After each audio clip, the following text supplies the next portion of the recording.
नमस्कार dear students. आज लंबे समय के बाद मैं आप लोगों के साथ में फिर उपस्थित हूँ भारतीय साक्ष्य अधिनियम 1872 पर अपने वीडियो के साथ में। जैसा कि आप लोग देख सकते हैं कि स्लाइड में पार्ट 1 लिखा हुआ साफ दिखाई दे रहा है।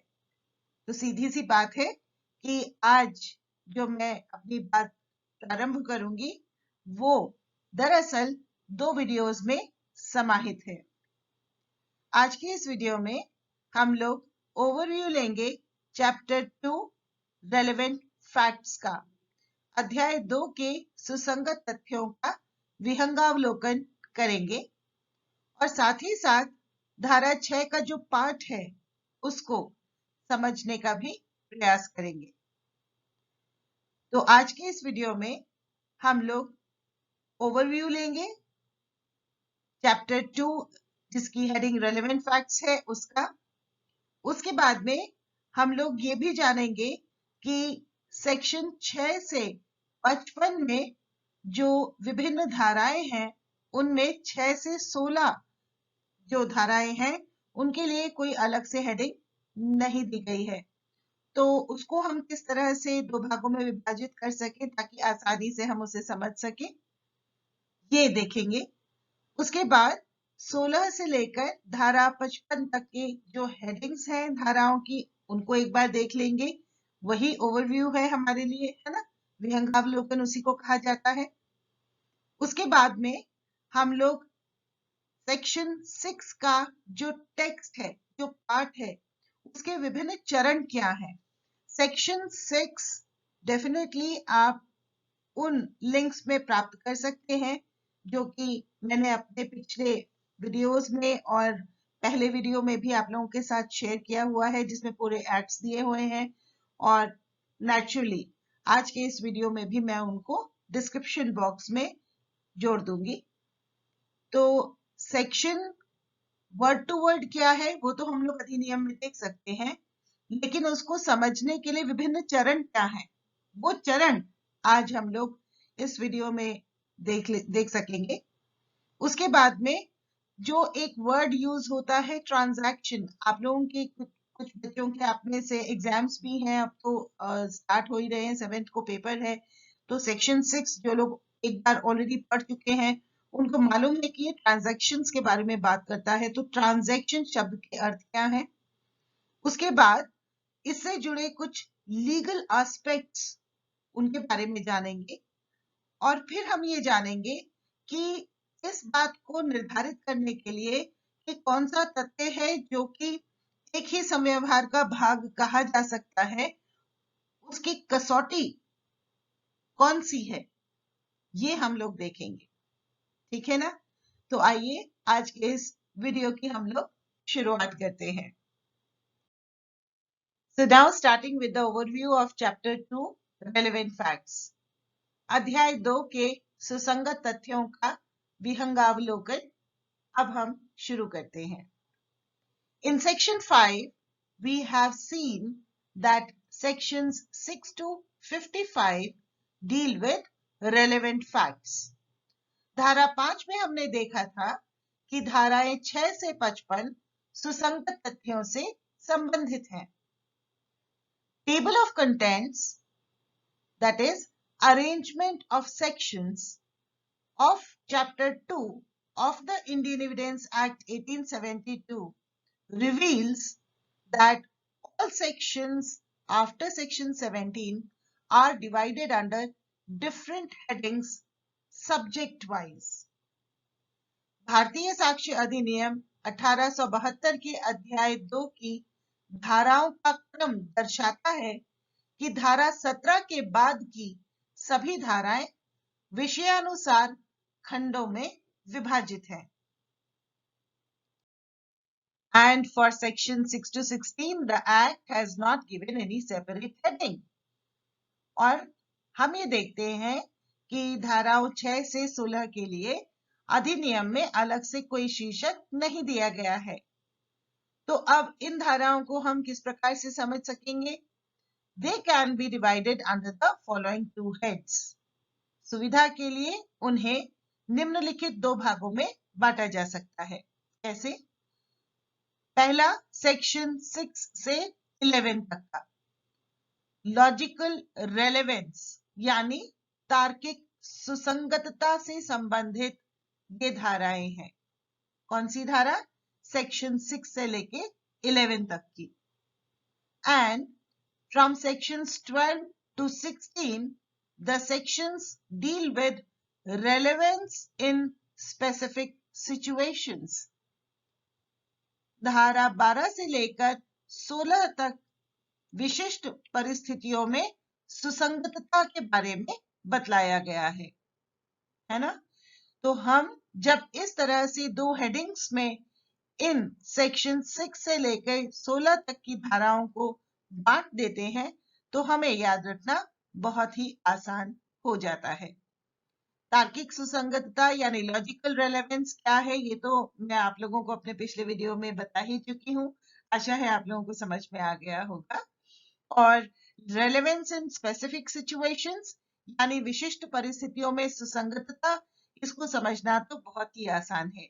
तो जब हम इन सेक्शंस के बारे में जानेंगे तो हमें बहुत ही जल्दी क्लियर हो जाएगा कि क्यों हमने इसको इस तरह से भाग में विभाजित करके नाम दिया है विशिष्ट परिस्थितियों में सुसंगतता। ठीक है? धारा 6 से धारा 16 तक की धाराओं को दो भागों में शीर्षकों के अंतर्गत विभाजित करने के बाद में अब हम अध्याय 2 के अंतर्गत जो बाकी की धाराएं बची हैं उनको उनके शीर्षकों के साथ में देख लेते हैं। यानी कि अध्याय 2 का विहंगावलोकन यानी ओवरव्यू ले लेते हैं। तो हम पाते हैं कि सेक्शन 17 से लेके सेक्शन 31 तक एडमिशंस यानी स्वीकृति के बारे में प्रावधान दिया गया है। जब हम इन सेक्शंस को देखेंगे तो हम पाएंगे कि इसके अंतर्गत हालांकि एडमिशंस यानी स्वीकृति शब्द तो दिया गया है हेडिंग में, लेकिन उसमें संस्वीकृति भी सम्मिलित है, यानी कि it includes confessions also. Then we come to sections 32 and 33. It provides for the statement made by persons who cannot be called as witnesses. उन व्यक्तियों के कथन जिन्हें साक्ष्य में बुलाया नहीं जा सकता। उसके बाद सेक्शंस 34 से 38 तक में विशेष परिस्थितियों में किए गए कथनों की सुसंगतता के बारे में बात कही गई है।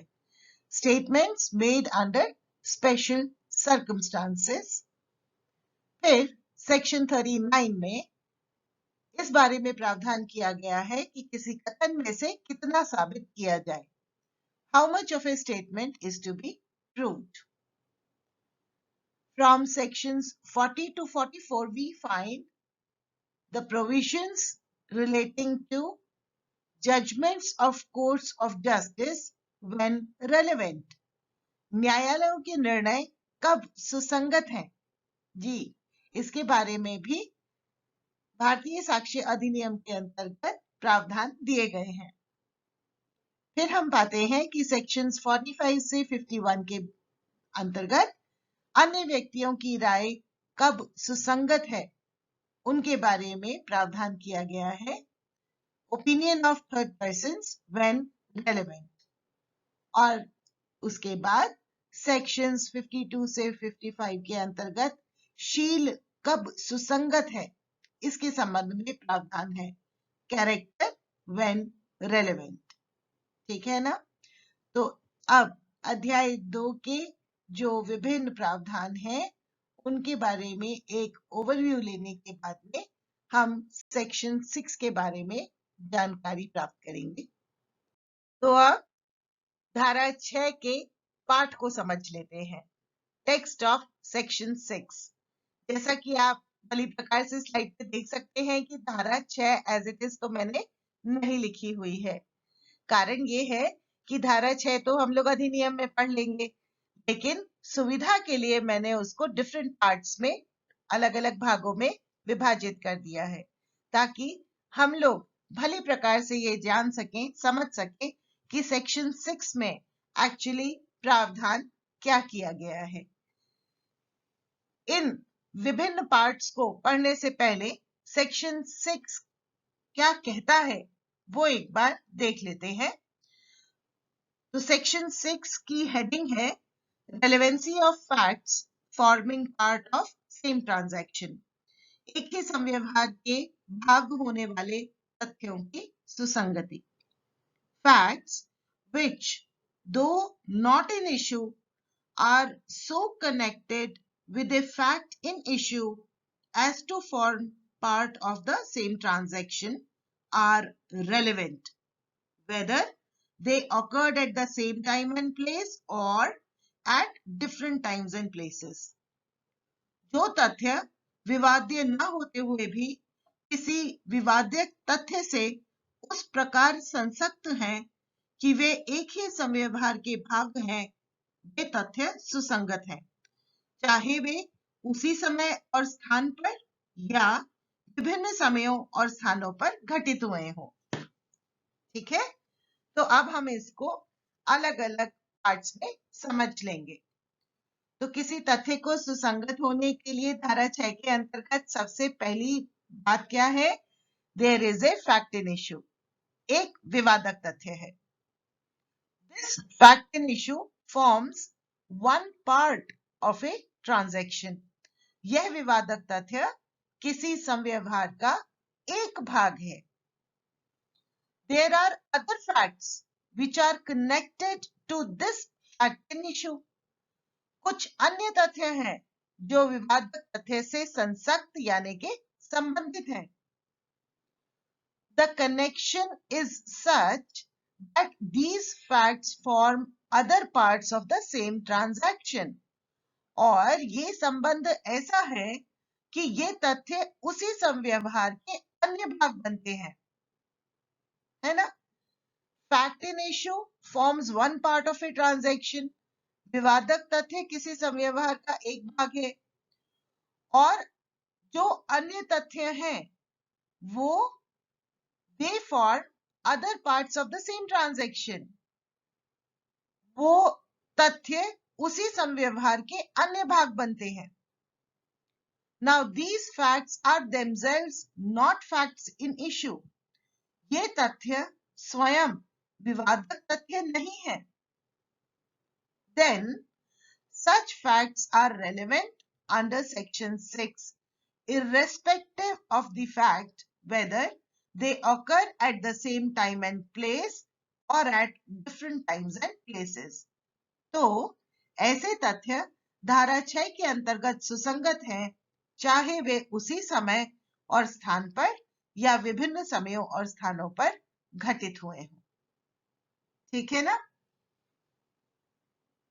तो इस बात को जानने के बाद में कि कुछ ऐसे तथ्य जो कि स्वयं तो विवादक तथ्य नहीं है, लेकिन जब वो विवादक तथ्य से इस प्रकार से संबंधित है कि वे एक संव्यवहार का दूसरा भाग बन जाते हैं, जिनका कि विवादक तथ्य एक भाग है, तो फिर वो धारा 6 के अंतर्गत सुसंगत माने जाएंगे। When the facts, which though themselves are not facts in issue, but they are so connected with the fact in issue that they themselves actually form the other part of the same transaction, then such facts are relevant as per section 6. तो अब ये transaction यानी संव्यवहार जो शब्द है उसका क्या अर्थ है, उसको हम लोग जान लेते हैं। तो गुड्डूलाल वर्सेस फतेहलाल के केस में कलकत्ता में फुल बेंच ने 1880 में कहा था, a transaction in its ordinary sense is some business और dealing which is carried on or transacted between two or more persons.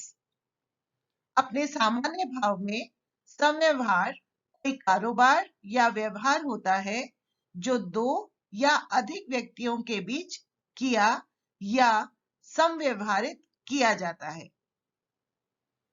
फिर स्टीफन्स की डाइजेस्ट ऑन एविडेंस में हम पाते हैं कि आर्टिकल 3 में उन्होंने लिखा है, A transaction is a group of facts so connected together as to be referred to by a single legal name. संव्यवहारों तथ्यों का वह समूह होता है जो एक साथ इतने जुड़े हों कि उन्हें एक ही विधिक नाम से विनिर्दिष्ट किया जाए, as a crime, a contract, a wrong, or any other subject of inquiry which may be in issue. जैसे कि अपराध, संविदा, दोष या जांच का कोई अन्य विषय जो विवादक में हो, है ना? So after knowing the meaning of transaction, we would see some of the legal aspects which are connected with section 6.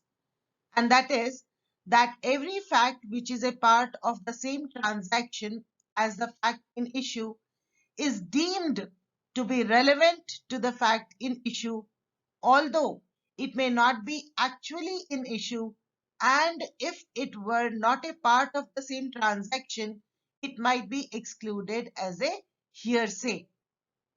प्रत्येक तथ्य जो उसी संव्यवहार का अंग है जिसका विवादक तथ्य एक अंग है, विवादक तथ्य से सुसंगत माना जाता है, चाहे वह वास्तव में विवादक में न हो, और यदि वह उस संव्यवहार का अंग नहीं होता तो उसे अनुश्रुति के रूप में अपवर्जित कर दिया जाता। ये कहा गया है चैन मेहतो वर्सेस एम्परर के केस में कानपुर के न्यायालय के द्वारा 1906 में। जब हम इसको पढ़ते हैं तो हमें सीधी सी अपनी वो बात याद आ जाती है जो जब शुरुआत के वीडियोस में जो मैंने आपके साथ शेयर किए थे उनमें मैंने आपको बताया था कि हियरसे एविडेंस को साधारणतया एडमिसिबल नहीं किया जाता है न्यायालय में, लेकिन धारा 6 हियरसे रूल का एक्सेप्शन है, यानी अनुश्रुत साक्ष्य को साधारणतया साक्ष्य के रूप में न्यायालय में ग्राह्य नहीं किया जाता है, लेकिन धारा 6 इस नियम का अपवाद है। ठीक है ना? Now, section 6 therefore says that if a fact in issue is one part of a transaction, evidence can be given of every fact of other parts of the same transaction. बहुत सीधी सी बात कही गई है। अतः धारा 6 कहती है कि यदि एक विवादक तथ्य किसी संव्यवहार का एक हिस्सा है तो उसी संव्यवहार के अन्य हिस्सों के हर तथ्य या तथ्यों का साक्ष्य दिया जा सकता है ना? जब हम धारा 6 पढ़ते हैं तो असल में हम ये भी पाते हैं कि सेक्शन 6 के अंतर्गत रेस जेस्टे यानी संबंधित कृत्य और कार्य का सिद्धांत समाहित है, जो कि आंग्ल विधि का नियम है, सिद्धांत है। Section 6 incorporates the principle of res gestae, which is a part of English law. Okay? अब धारा 6 को समझ लेने के बाद में बहुत ही स्वाभाविक सा प्रश्न उठता है कि क्या निर्णय करने की ऐसी कोई कसौटी है जिससे कि हम इस बारे में पता कर सके, कह सके कि एक तथ्य उसी संव्यवहार का भाग है जिसका कि विवादक तथ्य। Very obviously, the question arises that is there any test to decide as to when can we say that a fact form part of the same transaction as the fact in issue? तो हम पाते हैं कि दरअसल 3 प्रकार की कसौटियां हैं। किस बारे में जानने के लिए कि क्या एक तथ्य उसी संव्यवहार का भाग है जिसका कि विवादक तथ्य। To know that whether a fact forms part of the same transaction as the fact in issue. और वो सबसे पहले हम पाते हैं एक्ट्स एंड ओमिशंस यानी कार्य एवं लोप। इसके बारे में the nature of the transaction itself actually tells us, संव्यवहार की प्रकृति ही हमें स्वयं यह बतला देती है कि क्या वह तथ्य उसी संव्यवहार का भाग है जिसका कि विवादक तथ्य। इसके संबंध में अधिनियम के अंतर्गत इलस्ट्रेशंस दी हुई हैं जिनको कि हम अगले वीडियो में समझ लेंगे। अभी हमें ये जानना आवश्यक है that statements accompanying acts and omissions are very important in understanding of such acts and omissions। यानी कि कथन जो कि कार्यों एवं लोपों के साथ में कहे जाते हैं वो बहुत ही इंपॉर्टेंट होते हैं, महत्वपूर्ण होते हैं ऐसे कार्य एवं लोपों की अच्छी समझ के लिए। Now, utterance simultaneous to the facts in issue यानी विवादक तथ्यों के समकालिक या समक्षणिक कथन कौन से हैं? तो इनको जानने के लिए अगर हम एक छोटा सा उदाहरण लें कि मान लीजिए ए जो है वह बी को बहुत जोर जोर से पीट रहा है और उस समय पास ही में एक व्यक्ति खड़ा है और वो जोर जोर से चिल्लाता है कि देखो ए जो है बी को बहुत जोर से पीट रहा है। अब जो पास में खड़ा व्यक्ति है उसके द्वारा किया गया ये कथन कि देखो ए बी को कितनी जोर से पीट रहा है, अपने आप में तो विवादक तथ्य नहीं हो सकता ना। ये कथन जो है यह सुसंगत तथ्य के रूप में धारा 6 के अंतर्गत सुसंगत माना जाएगा क्योंकि यह विवादक तथ्य के समकालिक यानी समक्षणिक कथन है। Because it is an utterance which is simultaneous to the facts in issue। ये जो कथन है, ये जो utterance है, ये साधारणतया सुसंगत माने जाते हैं। They are generally relevant।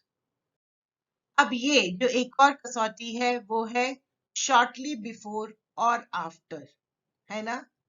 That is utterance shortly before or after the fact in issue। विवादक तथ्यों से कुछ पहले या कुछ बाद के कथन। Now, statements contemporaneous to the occurrence of the fact in issue and made spontaneously in response to such occurrence also become relevant under section 6। यानी कि ऐसे कथन जो कि विवादक तथ्य से कुछ पहले या कुछ बाद के हैं और वो समकालीन तथा स्वतः स्फूर्त हैं तो वे भी धारा 6 के अंतर्गत सुसंगत माने जा सकेंगे। ठीक है। सो आई होप कि इसके द्वारा जो ये वेरियस टेस्ट हैं, इन टेस्ट इस बात को मालूम करने के कि कोई तथ्य उसी संव्यवहार का भाग है जिसका कि विवादक तथ्य, इस बारे में जानने के लिए हमें उपयोगी सिद्ध होते हैं। ठीक। So I really hope that you could understand as to what section 6 actually contains। धारा 6 के अंतर्गत वास्तविक रूप में क्या कहा गया है, क्या सम्मिलित है। आशा है कि आप लोगों को भली प्रकार से समझ में आ गया होगा। अब इसके जो विभिन्न इलस्ट्रेशंस हैं और जो और एस्पेक्ट्स हैं उनको हम लोग अपने नेक्स्ट वीडियो में देखेंगे। So all the very best to all of you। Take very good care of yourselves। God bless you always। And of course, thank you so much।